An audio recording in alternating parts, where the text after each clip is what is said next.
Olá, tudo bem? Eu sou o pastor Fernando Alberto e estou chegando mais uma vez com você para falarmos sobre algo que pode ampliar a sua vida em 2024 e em todos os anos da sua história.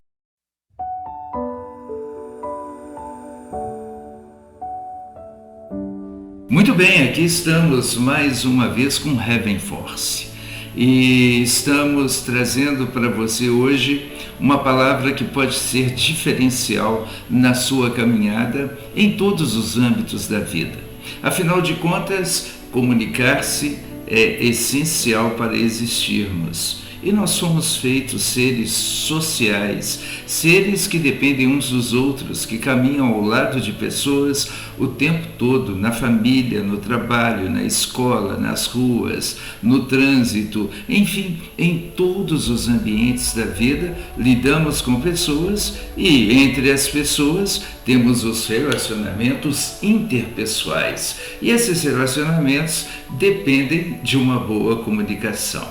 Hoje, eu quero falar sobre a comunicação e os seus benefícios para as nossas vidas, em casa, na família, no trabalho, na escola, na vida como um todo. Mas eu quero começar dizendo que as pessoas que aprendem a se comunicar com Deus são as que melhores tendem a desenvolver processos de comunicação abençoados ao seu redor.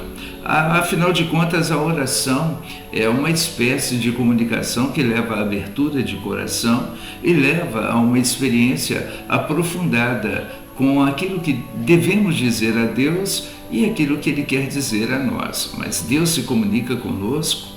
Bom, outro dia eu vou explicar como isso acontece. Mas hoje eu quero centrar-me na comunicação interpessoal. E nessa comunicação de maneira basilar, iniciando com a ótica familiar, onde existem conflitos que são muitas vezes aqueles que vão afetar as outras áreas de comunicação da vida. Quem não está bem em casa também não estará bem na escola, não estará bem no trabalho, não estará bem nos outros ambientes que a vida lhe propõe. Então, hoje, que tal pensarmos em alguns aspectos? O pastor Jaime Kemp, que também palestrante para famílias e falando sobre a área de comunicação, ele disse que existem 7 maneiras de interpretação ao comunicar as coisas a alguém. Então, quando você diz algo a alguém, você vai ser, em uma dessas formas, interpretado. O fato é que você se depara com a interpretação daquilo que você quer dizer, em primeiro lugar. Aquilo que realmente eu procuro afirmar. Serei avaliado também naquilo que eu realmente digo, porque eu posso querer dizer uma coisa e não dizer. De fato, eu seria avaliado por aquilo que saiu da minha boca.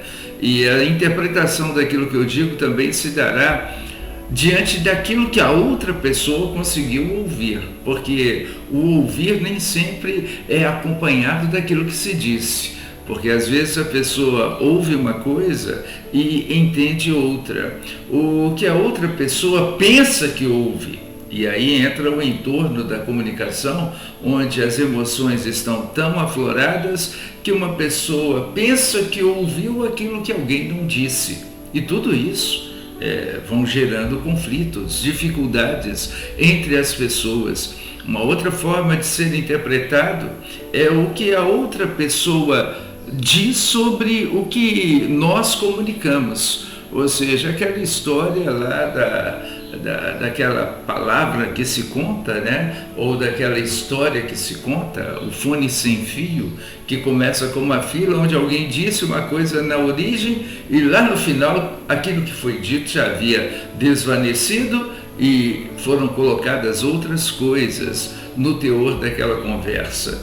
E também nos deparamos com aquilo que você pensa que a outra pessoa diz sobre o que você comunicou. Ou seja, eu fico do lado de cá pensando em como a pessoa recebeu aquilo que eu falei, né? Então tudo isso influencia a nossa comunicação e, como eu disse, começando na família e indo para os outros âmbitos da vida.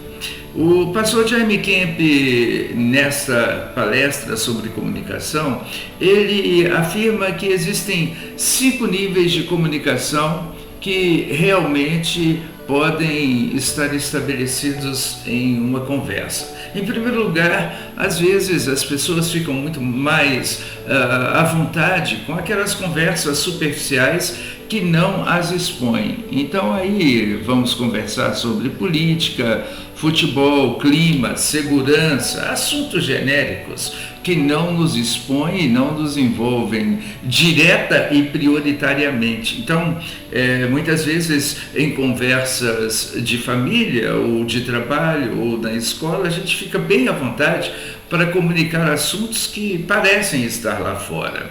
Em segundo lugar, nos deparamos também com relatos sobre os outros e, quem sabe, uma espécie de narração de situações, de acontecimentos, de comportamentos de outros, nos sintamos bem à vontade para falar, né?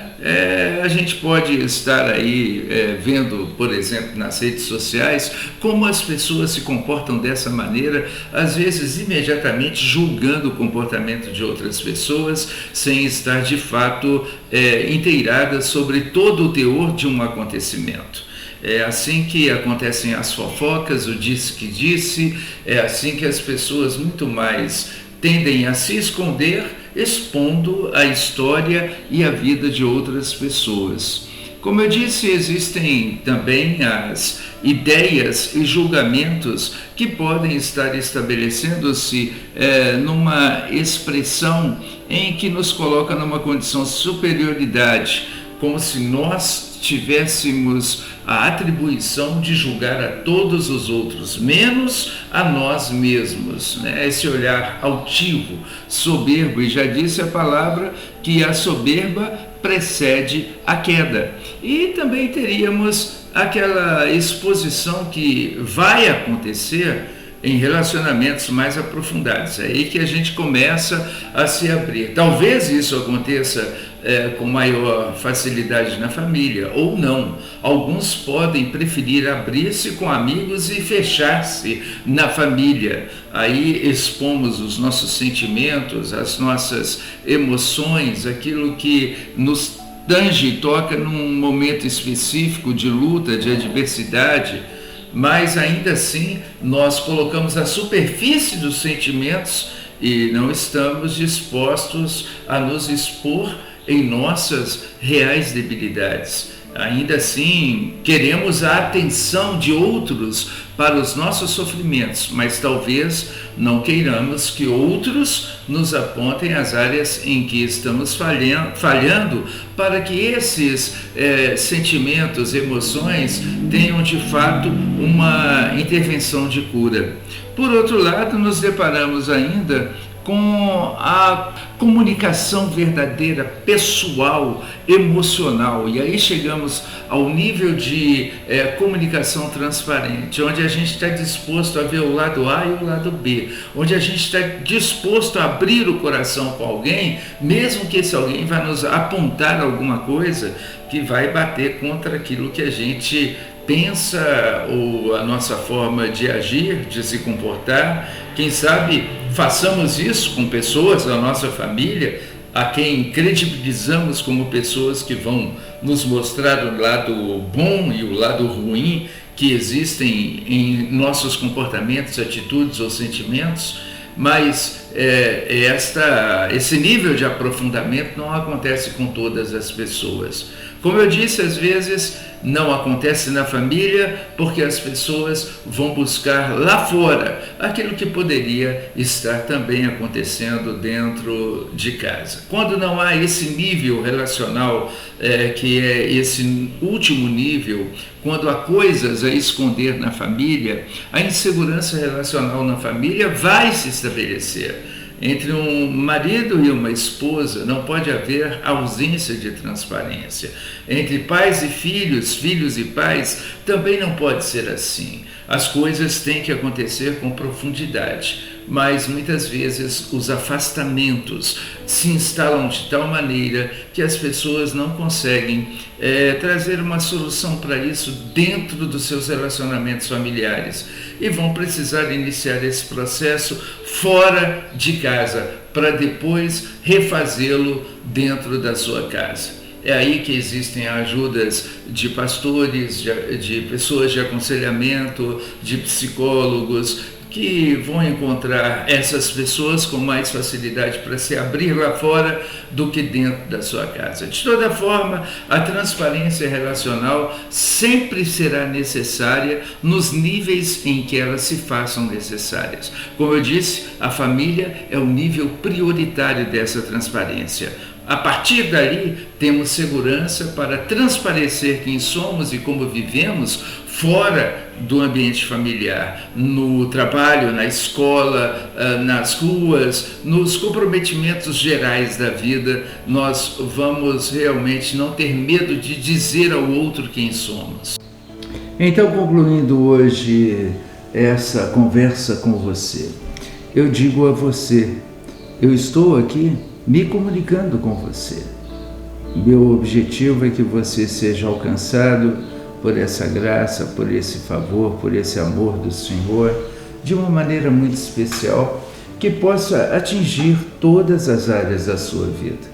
Para comunicar isso, eu preciso fazê-lo com essa clareza. E a primeira parte dessa clareza é falar que o primeiro nível relacional que pode nos ajudar com os demais relacionamentos é o próprio Senhor. Ele mesmo disse em sua palavra: amarás ao teu próximo como a ti mesmo.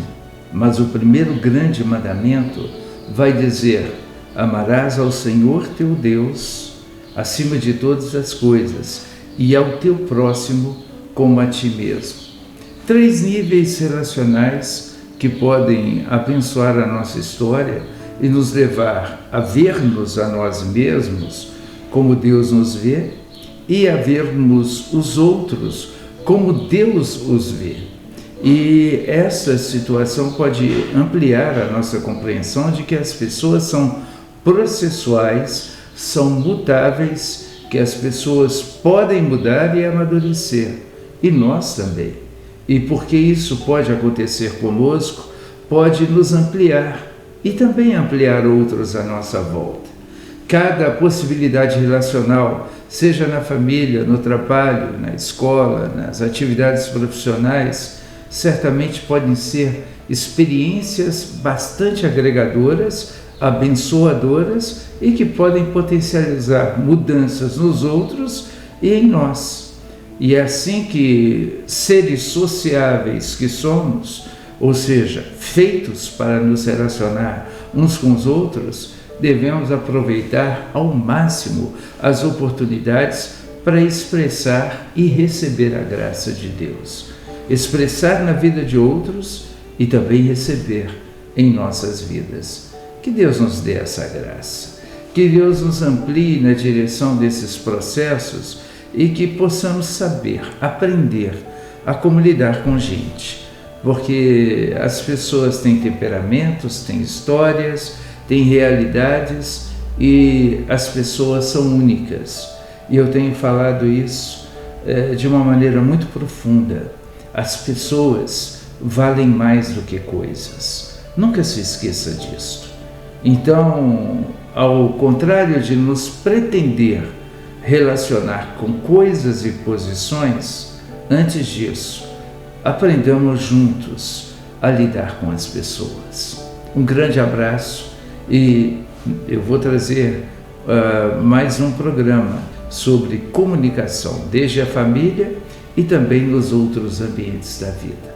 Um beijo no coração e até a próxima vez com Heaven Force, a força do céu.